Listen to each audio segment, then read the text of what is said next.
Welcome to the City Council meeting for Tuesday, December the 6th, 2022.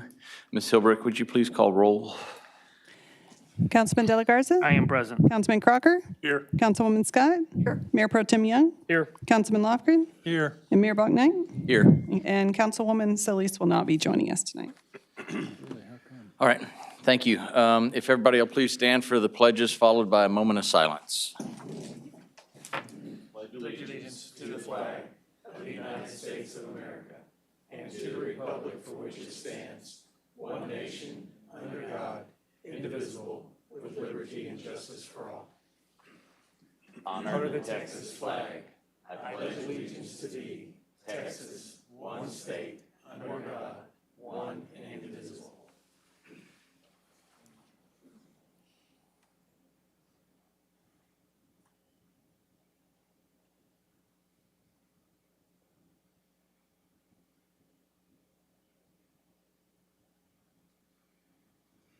Thank you. All right, again, welcome everybody. Do you have any announcements or reminders, Mr. Garza? Good afternoon, Mayor and council members. I do have several announcements and recognitions, and I want to start off by introducing you and the community that's tuning in and here tonight to our new Assistant Director for our Convention Visitors Bureau. Elizabeth, or Liz Tice, just started this week, and so we're excited that she's joined the team.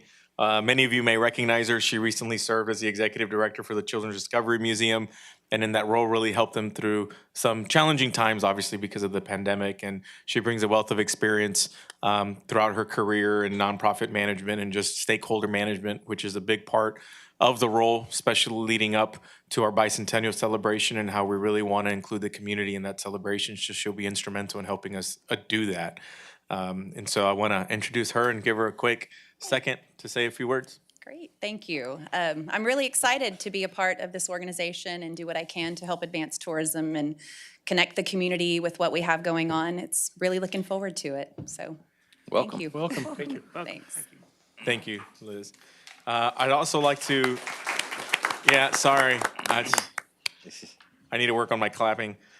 I do want to also briefly shout out to Maggie Bergeron, who is our transportation planner, but she recently received her American Institute of Certified Planner certification from the American Planning Association, and so now that makes 2 certified planners in our planning department with her and Julie, and so we know that was a challenging process for her, as it is for everyone, and so we're very excited that she's continuing to invest in her professional development, and that deserves a round of applause as well.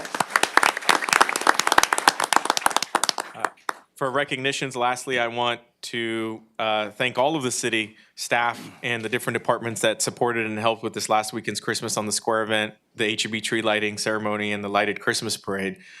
These holiday events would not be successful without the support and collaboration of our enthusiastic staff, and there's obviously a lot of employees that were involved, and there'd be too many to name individually. But I think we can all agree that those events went well, and they couldn't have been done without the support of our staff. So I'd like to thank them publicly, and I know some of you might have some words as well in that aspect. I heard wonderful things about it. I unfortunately wasn't able to attend, but I don't usually hear many reviews, but I did hear some good reports. So that was very encouraging. Thank you. Yeah, Friday night was just a blowout event, I think, for downtown. When I was walking around the parade route before the parade started on Saturday, which was just jam-packed as well, businesses were very appreciative that have, locations in Victoria, not just the vendors that came, but the Moonshines, the El Paso. Everybody did a great bit of business on Friday, and everybody seemed to have a great time. Mother Cluckers did a fantastic job as well. So many people put their heart and soul into that weekend, and it showed. It was very, very well done. Just a booming success. Yeah. Absolutely. Well, round of applause for everybody involved with that as well. We're going to try and break a round of applause record tonight by the end of the night. So for recognitions, that's all I've got, but I do have also a few announcements. Speaking of Convention Visitors Bureau earlier, the You'll Love Shopping Victoria promotion ends on December 20th, and we'd like to ask folks to visit Explore Victoria texas.org to sign up and start checking into participating locations. For our Parks and Rec and our dog lovers out there, we do have the dog park groundbreaking ceremony this Wednesday, December 7th at 2 p.m. And it'll take place at that future site, which is located between the Pump House Restaurant and the Texas Zoo. And so we hope that folks are able to join us for that. On the municipal court side, the Victoria Housing Authority will host an outreach docket for municipal court at the Crestwood Community Room on Tuesday, December 13th from 9 to 11 a.m. And municipal court is hosting a mock trial with 8th grade Nazareth Academy students on Wednesday, December 14th at 9 a.m. here at City Council chambers, and those are always very neat to witness. On the libraries front, the annual Gingerbread House Workshop returns in person on Saturday, December 10th at the Community Center from 10:30 a.m. to 1:30 p.m. or while supplies last, which that's critical because we do get a tremendous turnout for this event. And so we hope that the public can join us. And lastly, a bit of good news that came out in our newsletter today, which is that effective today, our drought restrictions are going from stage 3 to stage 2. And that just speaks, obviously, very well to just the progress that we've made on the conservation front and obviously the weather over the last few months. So happy to answer any questions, or staff is happy to answer any questions you might have on any of those topics. Would you mind reminding us of what stage 2 means? Because it doesn't mean free-for-all. Sure. I'm going to ask Ken to help me answer that one, if that's all right. He's getting up to do that. I'm just going to kind of go with the changes. The times for running your sprinklers is 8 to 10 in the morning and then 8 to midnight. The one big change in that is we're not designating days. So that's a big change. Washing cars, it can be done at the same time. You can fill your ornamental fountains, and the other golf courses, of course, can go back, but they're all on wells anyway. But those are the big changes. And then to get out of stage 2, the river needs to maintain its level above the low flows, which right now it's hanging in there, but we're going to wait for the 14 days, and hopefully we can get to stage 1. Great. Thank you. Great. And I just realized that because, I like rounds of applauses, and while that probably warrants one, what definitely warrants one is that tomorrow is Allison's 7-year anniversary with the city of Victoria. And so, you want a round of applause? Yeah.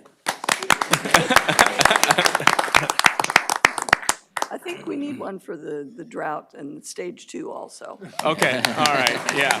All right, I'm loving this meeting already. That's all I have on my end, Mayor. Okay, we'll go into public and employee recognitions. We have one from Ms. Youker. Item B2A is the December 2022 Keep Victoria Beautiful Business Beautification Award. Good evening, Mayor and Council. I am here, of course, to recognize our Business Beautification Award for December. Before I do that, I want to remind everybody that you can go online and nominate a business for the Beautification Award. We need more. We get some every month, but there are places I know we all drive by, we see, and we think, wow, that looks really great. So go online to keepvictoriabeautiful.org and nominate one. We also have our beautification grants, which are for businesses, schools, nonprofits, churches that want to do a little improvement. That's also online. So I want to encourage everyone that we're putting a little money behind some beautification. I would like to recognize Beth Kuntz, our vice chair. She's going to announce our winner.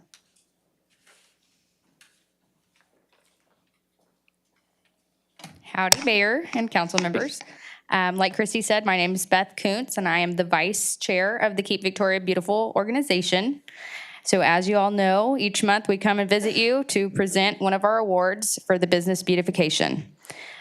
Nominations are submitted by community members that feel that a certain business embodies KVB's mission of enhancing the livability of Victoria by beautification through a sense of pride and ownership. Our winner for the month of December is the Food Bank of the Golden Crescent, a nonprofit organization that helps provide food to more than 40,000 people in 11 counties across South Texas. Founded in 1986, the food bank recently moved to a new, larger facility at 801 South Laurent that will enable them to grow, expand their services, and continue meeting the needs of the community. Their warehouse distribution location is seen by many Victoria and surrounding community members as volunteers, employees, and residents who travel by the food bank. Their new location features a freshly updated and painted building, as you can see in the photo, along with attractive and well-maintained flower beds and landscaping. In addition, the Victoria Rotary Club recently installed a pollinator garden along the south side of the property. To an organization already going above and beyond, it is my pleasure to present the Business Beautification Award for the month of December to the Food Bank of the Golden Crescent.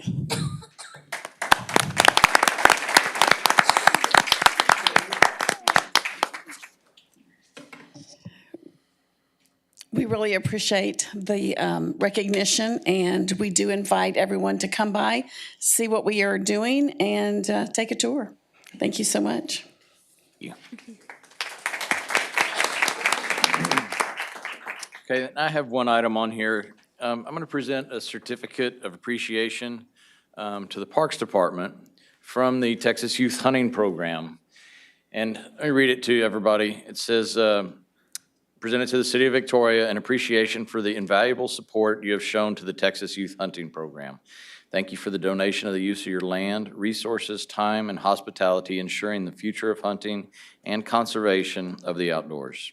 And so this is going to be presented to Jason Alfaro, Kimberly Zigmont, Steve Gallagher, and Jayla Aiken. I want to thank y'all personally. You know, I'm very passionate about this project. Y'all handle it with such class and make it a first-class operation on top of that. All the kids just absolutely love it. And this program, for those of y'all that don't know, is the deer hunt in the park. It is more than just a deer hunt, though. This is aimed at kids that will never get the opportunity to learn about gun safety, to learn about hunting education, to learn about wildlife conservation. How do you put food on your table?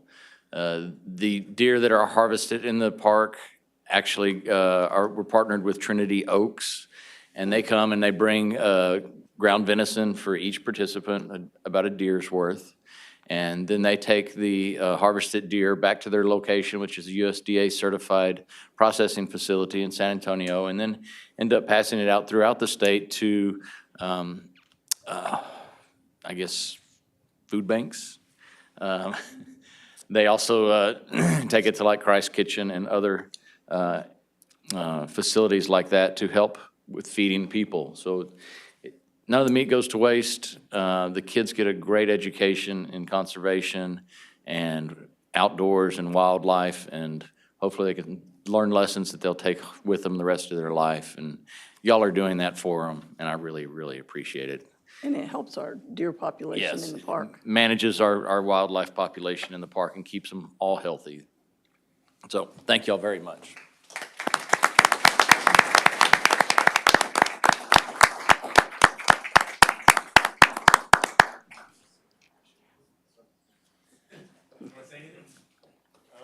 Sure.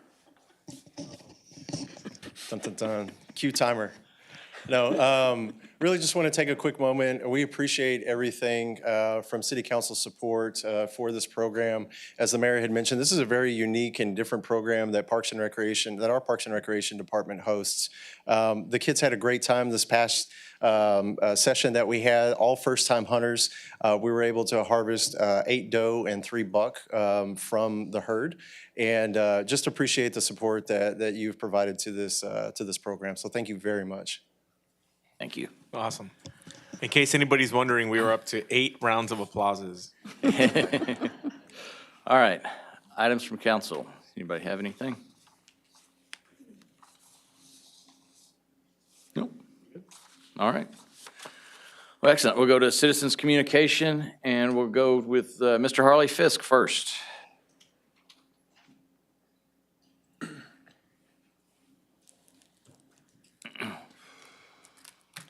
Mayor and City Council members, thank you for allowing me to speak tonight. Hope that all of you had a great Thanksgiving and are looking forward to the rest of the holiday season. This year I return to an old, at least for me, Thanksgiving tradition. I do not celebrate Thanksgiving with my biological family. They live too far away to make this type of celebration practical. Instead, I opened my home to a group of people, many of whom I knew only slightly. I was not concerned with inconsequential things like race, religion, age, marital status, or sexual orientation.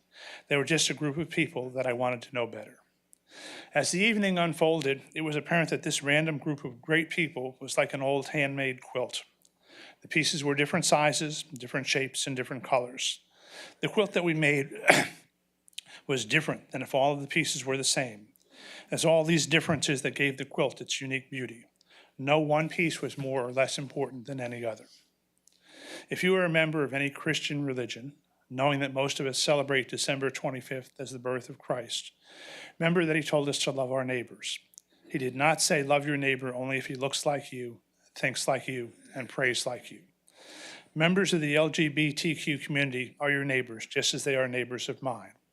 There should be no room for hatred during this season, or indeed during any season. It's only through love that we will get through this messy world we find ourselves in. Thank you, and I wish you all a great holiday season. Merry Christmas. Mr. Eller.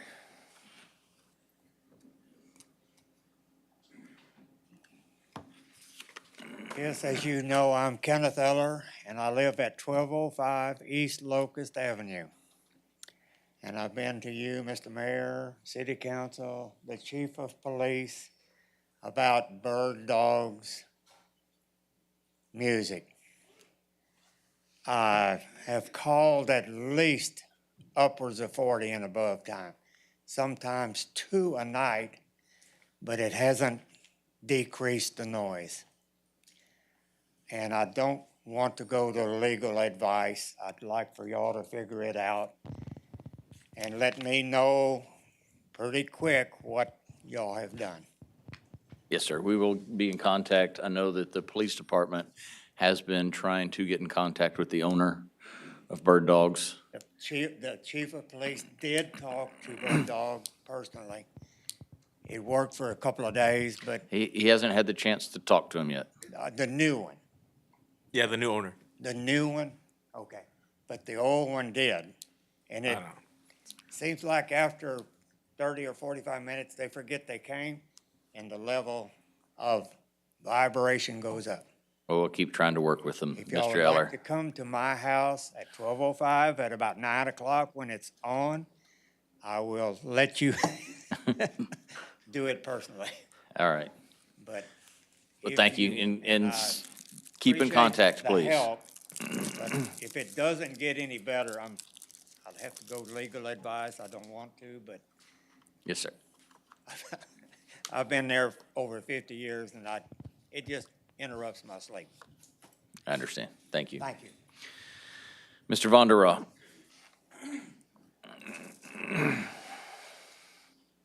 Good evening, Council, Mayor.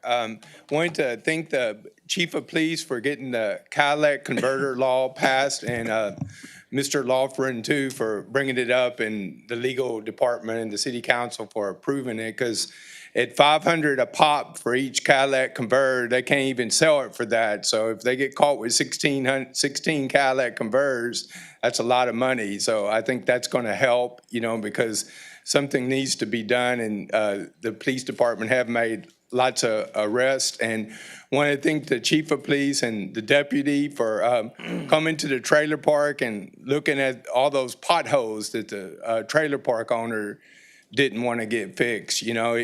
It's kind of hard for him to fix them, because when you're only making $400 an hour, things are tough, And anyway, he called the appropriate people and got them fixed. But instead of doing it right, his saying is, why do it right when you can do it wrong and save money and make more profit? So instead of putting asphalt, he put gravel, and it's all washed out, and it's just a big crater. And police officers have to go through people's yard to get through people's places, and it's hard for ambulance and UPS people, and he don't really want to do anything. He's stonewalling, and he's a professional lawyer, and he is a super lawyer. That's in the top 5% of his field. So money's no problem, and the management is writing letters saying if you don't get skirting up, we're going to charge you a $500 fine. Well, they need to charge the owner a $500 fine because on each trailer house he put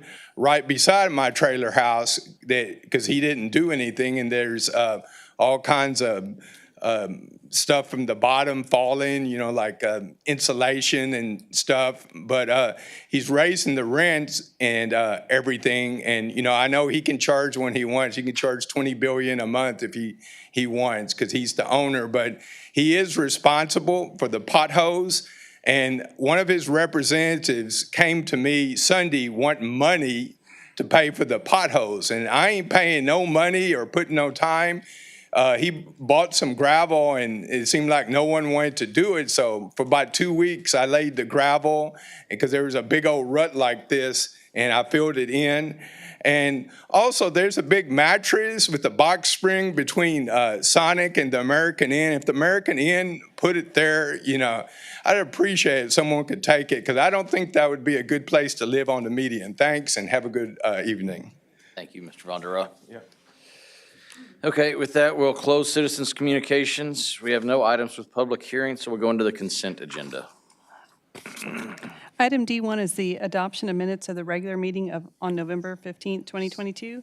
Item D2 is an ordinance amending the 2022-2023 budget of the City of Victoria and carrying forward encumbrances outstanding at September 30th, 2022. This item is on second and third reading. Item D3 is a resolution reappointing members to the Victoria Sales Tax Development Corporation Board of Directors. Item D4 is a resolution authorizing the city manager to execute a renewal contract resulting in a rate pass with current stop-loss carrier Sun Life Financial in the amount of $647,063.28 with an individual stop-loss deductible of $175,000 and a 3612 contract term. Item D5 is a resolution approving an amendment to a professional services agreement with Victoria Engineering Incorporated DBA Urban Engineering for the Crestwood Reconstruction Project Phase 3 in the amount of $6,985 for a total amount of $281,885. And item D6 is a resolution approving a variance to section 21-83A7 for a property located at 2407 North Navarro Street in order to allow for the approval of an encroachment on the rear back setback. All right. Make a motion to approve the consent agenda as read. Second. All right, we have a motion and a second. All those in favor say aye. Aye. Those opposed, same sign. Motion carries. And we're into E1. Item E1 is a resolution awarding the Crestwood Drive Reconstruction Project Phase 3, Navarro to Main Street to Brandon Paving Company LTD for their low proposal amount of $4,475,412.11. Hello, Mr. Gill. I know we're excited about this one, the last phase. But are you going to clap about it? Not yet. Afterwards. This is the section between Navarro and Main Street. It's about 2,100 feet long. Of course, it'll be water replacement, sanitary sewer replacement, storm sewer improvements, sidewalks.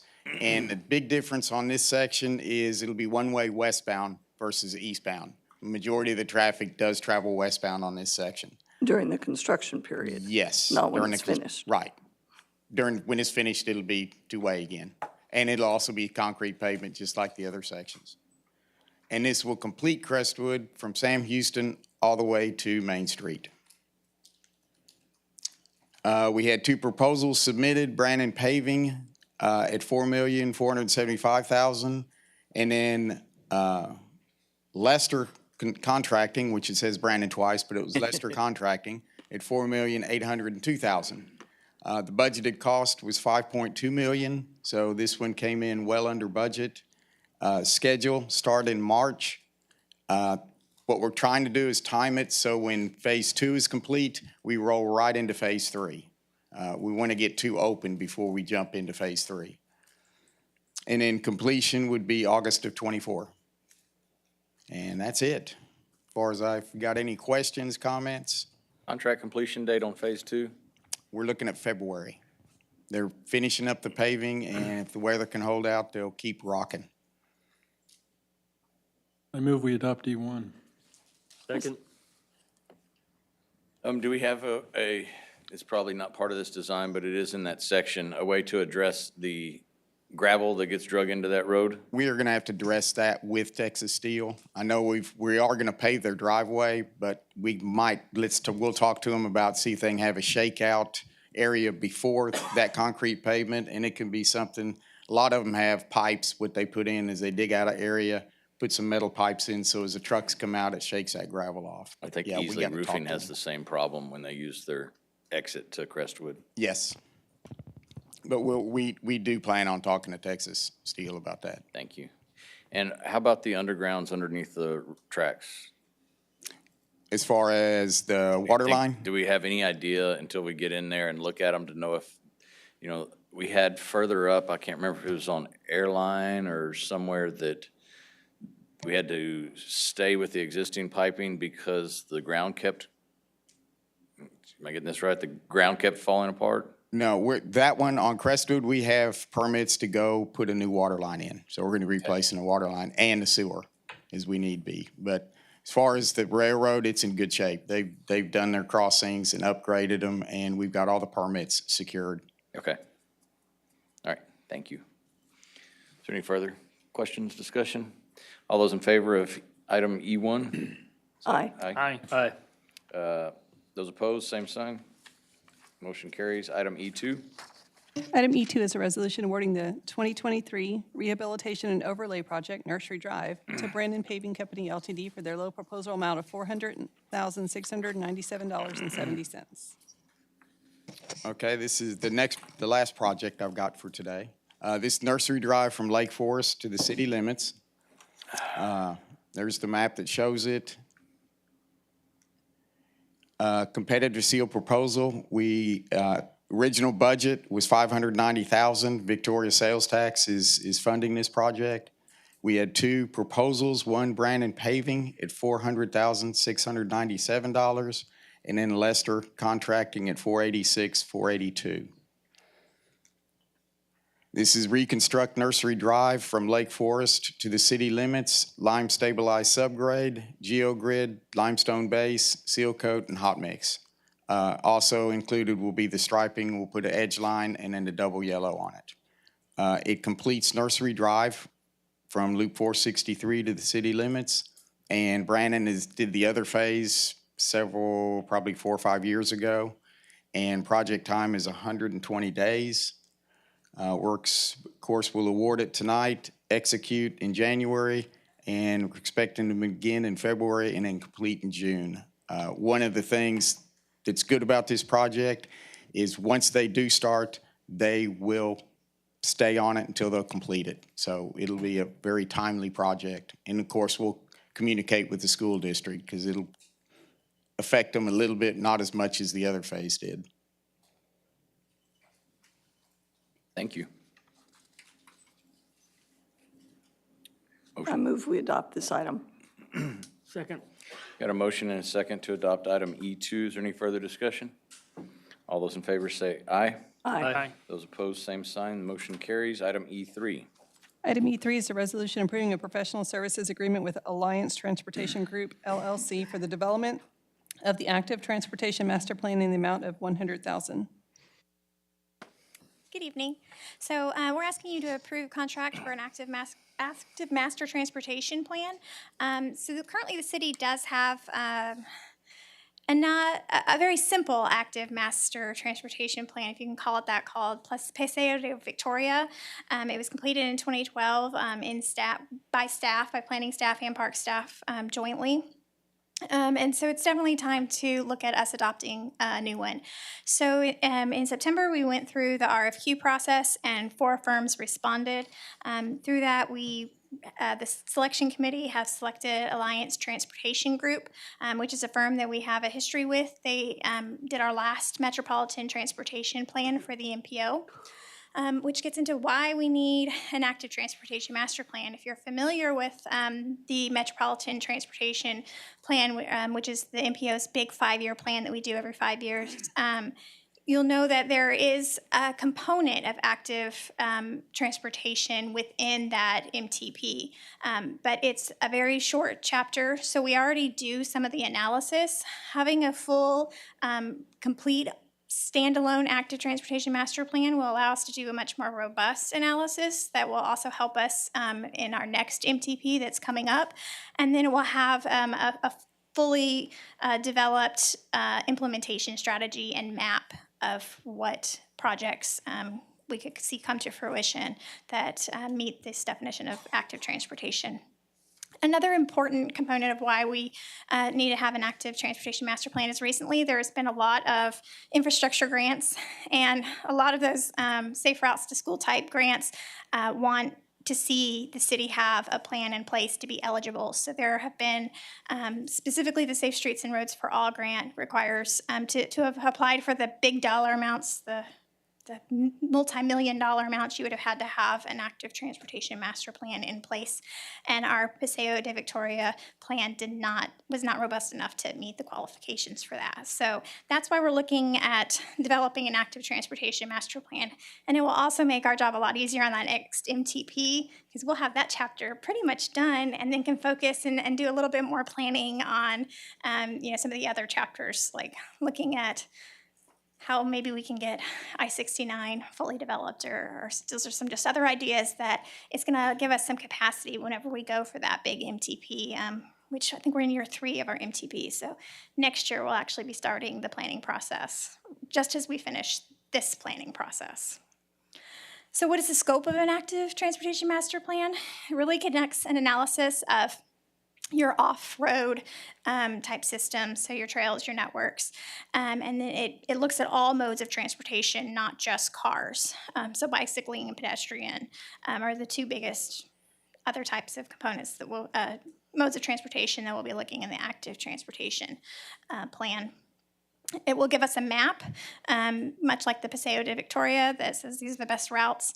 And then we're looking for a robust implementation chapter to tell us what is some of the easiest, most low-hanging fruit on developing, a spine or a corridor through Victoria.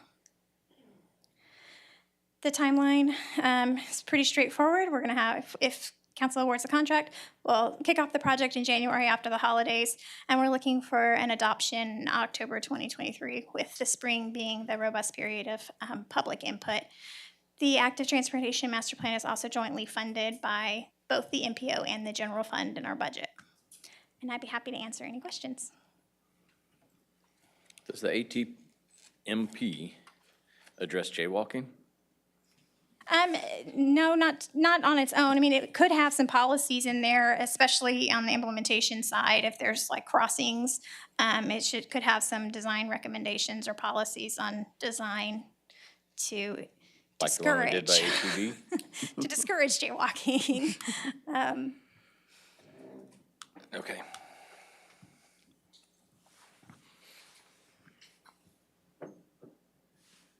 Anybody want to make a motion? I move we adopt E3. A second. All right, we have a motion and a second to adopt item E3. Is there any further discussion? All those in favor say aye.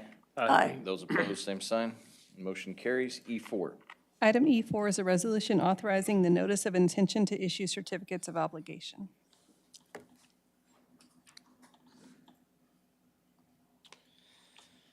Good evening, Mayor and Council. I'm going to do a quick presentation that's going to cover the next 2 items on the bonds, the first of which is the notice of intent on the CO bonds, and then after that we'll have the reimbursement resolution that regarding the CO and the revenue bond projects. So with us tonight I have Dusty Traylor. He's our financial advisor with RBC Capital Markets. Dusty's been assisting us with our bond transactions for several years, and I'm sure is a familiar face. Also with us tonight is Jay Juarez. He's from McCall, Parkhurst, and Horton. He's taking over for Noel Valdez, who had been our bond counsel with that same firm. Noel retired this year. Jay's worked on several of the city transactions in the background, so he does have familiarity with us, and we look forward to working with him. And I'm going to give him an opportunity to introduce himself. Thank you, Wesley. For the record, Jay Juarez, as he mentioned, one of my mentors, Noel Valdez, retired recently, so I'm very happy to be here before you guys. I've been in the background on all the transactions that y'all have done since 2016. So it's my first time being in front of you tonight, but I do have plenty of experience to get you all through any transaction that you all might come across. Recent transactions I've closed out are for the city of Laredo, city of McAllen, city of Alice. So plenty of experience, and we don't bill by the hour. So if y'all have any questions, always feel free to give me a call.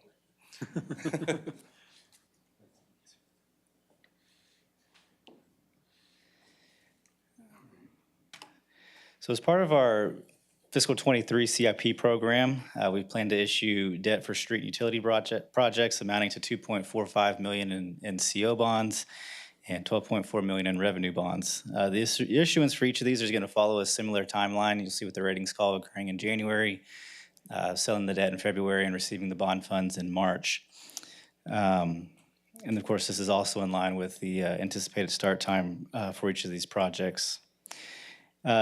In the event these projects are started sooner, if the bond sales are delayed for any reason, the next item is our reimbursement resolution, which should allow us to start these projects without any delay. We've done the same resolution last year with our utility bonds. So in this case, if there's any costs incurred before the bond funds are received, then we would be able to reimburse any city funds spent as soon as those bond funds are received. Let's see.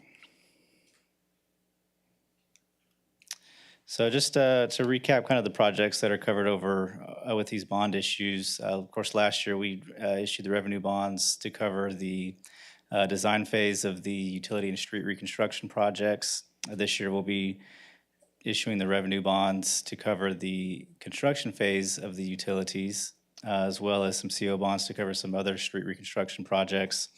And then in 2024, we'll be issuing GOCO bonds that'll cover the street reconstruction on the Bon Air, College Park, and Tanglewood projects once those utility projects are complete. And with that, I'll be happy to answer any questions. We also have, of course, Dusty and Jay. Trying to think of one from Mr. Trailer. It's good to see you. How is it looking with interest rates and our bonds? What type of buying power are we losing? That's a great question. You know, interestingly, if we were to go back and look at where interest rates were at the end of October this year, the 10-year Treasury has actually decreased by approximately 80 basis points over that period of time. There's this thought that eventually some of what the Fed has been doing over the course of 2022 is going to start to catch up by way of hopefully tamping down inflation. So while, yes, the Fed has been increasing rates and municipal bond rates have been following suit, since the beginning of October, we have actually seen bond rates come back down by more than 0.5%. So just to kind of give you an idea, if we were in the market today on these bonds, we would probably have an interest rate on either series somewhere between 4.25% and somewhere a little north of 4.5%. Had we been in the market a month ago, we'd have been pushing on that 5% number. So rates have really kind of come back into the city's favor, and fingers crossed, hopefully that continues by the time we price. So. Mayor, let me translate it from a budgetary side. On the CO side, there's plenty adequate. We're still on spot with the tax rate we set up and everything else to cover all 100% of the principal and interest on it. On the revenue side, we're about maybe $25,000 shy different because of the interest rates. Now, we continue going the route he's saying, we might be even when it comes to January. So we're still looking good. Okay, good. Thank you.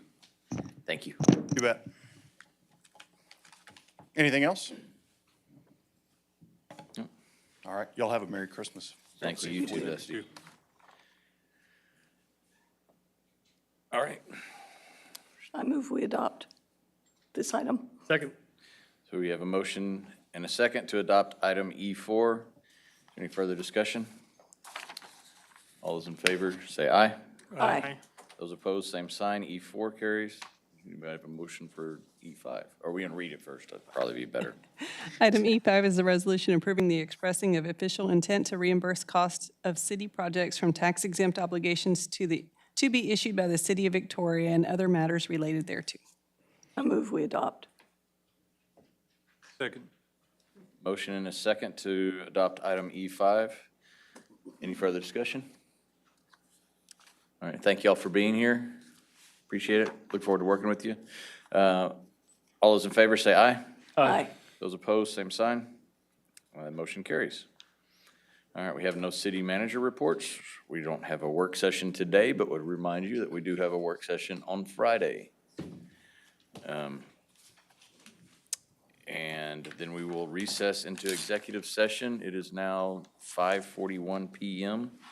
I'm not anticipating taking more than 5-minute break to let everybody get out of the room, and we'll be back in session.